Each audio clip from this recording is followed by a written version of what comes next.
Welcome back to the Lost Cause Ranch.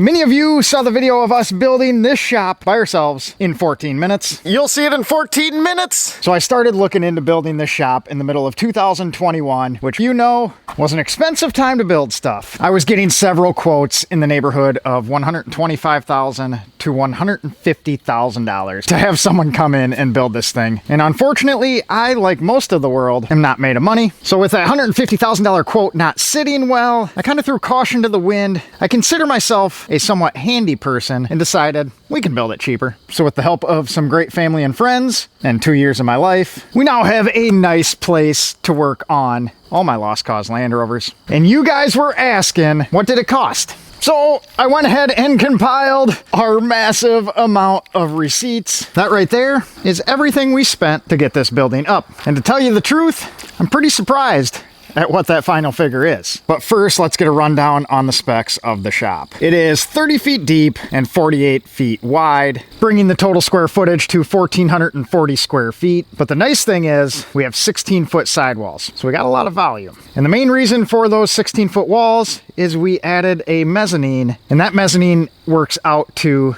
224 square feet. So we have 1,664 square feet of usable floor space, which when you own a bunch of Land Rovers like this, and this, and this, and this, definitely comes in handy. Right at the moment, it's a bit of a mess inside. We're working on some axles. New welder showed up, trying to get some stuff ready because in a couple days, we're heading down to Alabama for the Gulf Area Rover Rally, Rover Romp. I always get that wrong. But let's break down our total cost. We went ahead with a fairly simple post frame building kit from Menards. And many of you know that is my favorite store because I made what appears to be 10,000 trips there during the process of putting this thing up. But here's our little layout. Post frame construction. I left those exposed along with the trusses. We have one 12 by 12 roll up door. You saw that in the beginning. We also have one man door. This right here is going to give us a pretty good idea of the massive amount of savings we were able to achieve by doing most of the work ourselves. There was only two things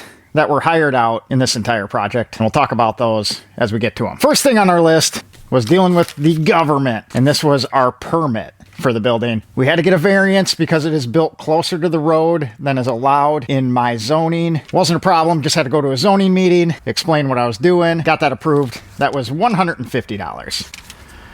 We're going to try and do this in somewhat of an order, but some of this mixes. This is our foundation and concrete slab, along with everything underneath that, including our drains and some conduit we put in for future electrical. So this is a post frame building, which you can see in the background, those black posts. They're 6 by 6. Normally you would bury these in the ground, put dirt around them. We decided to put them on concrete piers with a metal bolt-on bracket. So the first thing we did was pour our 16-inch sonotube piers. Obviously you can tell I know what I'm doing.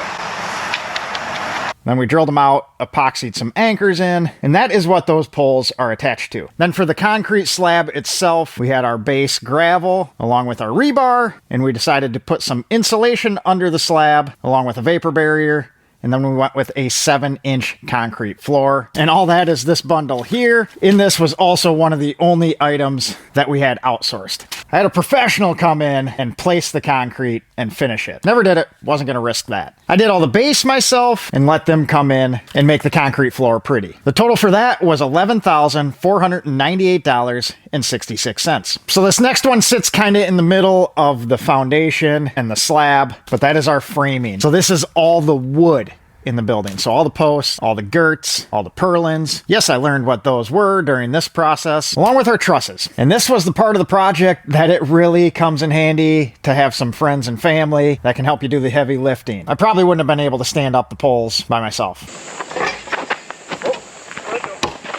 I'm just a wee little guy. But the total of that was $9,425.62. After the building was framed up, we needed to enclose it, and we went with steel siding and steel roof in a midnight charcoal and burnished slate. I think it turned out nice looking. Let me know what you think down below. And the steel itself was the second most expensive part of the project at $10,063.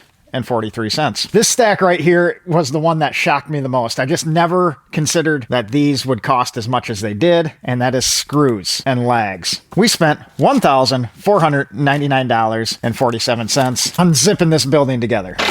Well worth it though, because it hasn't fallen down yet. Then we have the doors. We have that 12 by 12 roll-up door. It's a Janus door, nothing too fancy, and one walk-in man door, steel as well. A pair of those, $2,256.04. We haven't used this yet, but we did bury some piping for water from our well down to the shop for future use. Those materials, $171.19. Next year's project. Right here is what makes this thing useful. And this is our electrical. We started from scratch, new panel, all the wiring, the service cable from the meter buried. That came to $3,475.39. In there was the only other thing that we hired out, and that was hooking our service cable up to the meter, because I'm not qualified to do that. I also had them check over all my work because we did wire it up ourselves and I don't want it to burn down. This one is all the white stuff you see behind us, and that is the insulation. We went ahead and did fiberglass rolls and then faced it with this R-foil, essentially double bubble vapor barrier on top of the fiberglass. With that combination, we were able to achieve R19 walls. That total, $28,000, well, not $28,000, $2,828.93. During the process, we also had to rent some equipment to make this thing happen. You might have noticed I live on a hill. There is not a single thing flat in here. So to grade this out, in addition to my skid steer, I rented a backhoe from a buddy to get a nice flat place for the building to sit, which was difficult. We were limited to the 30 by 48 building by the lay of the land. It's just as much as we could do with our zoning and the massive amounts of limestone hill we had. In addition to that backhoe, I rented a post hole auger for the skid steer and a boom lift to do all the framing and steel work, along with a jackhammer.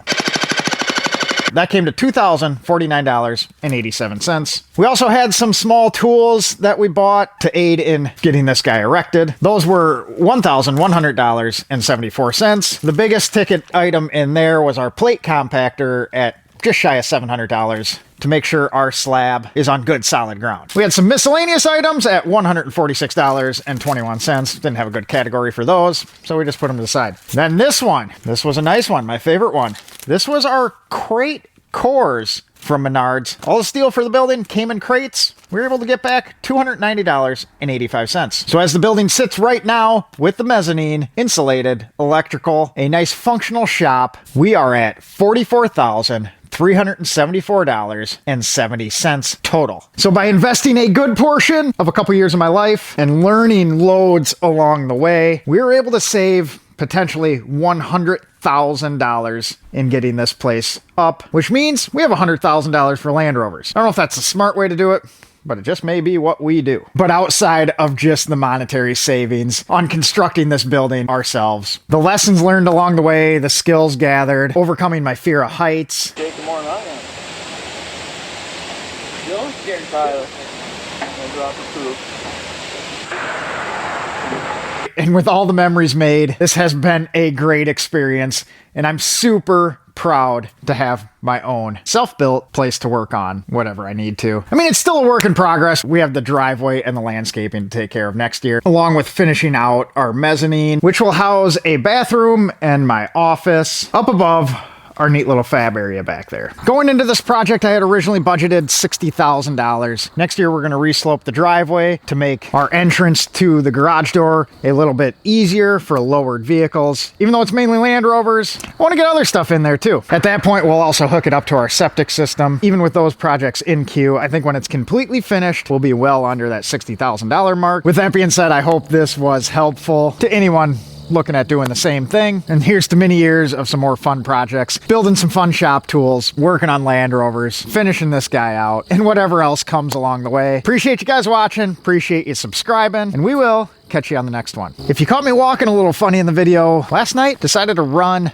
100 kilometers. I've done smarter things. So we're at mile 47. Yesterday seemed like a much better idea than it does now. A little bit tired, but it's still light out. It's positive. We're still moving, positive, and we're not puking, positive. I guess the smart thing was I only ran 100 kilometers instead of 100 miles. Having done the 100-mile race in the past, I definitely wasn't trained up enough for that, and I wanted to be able to walk when I'm down in Alabama this week.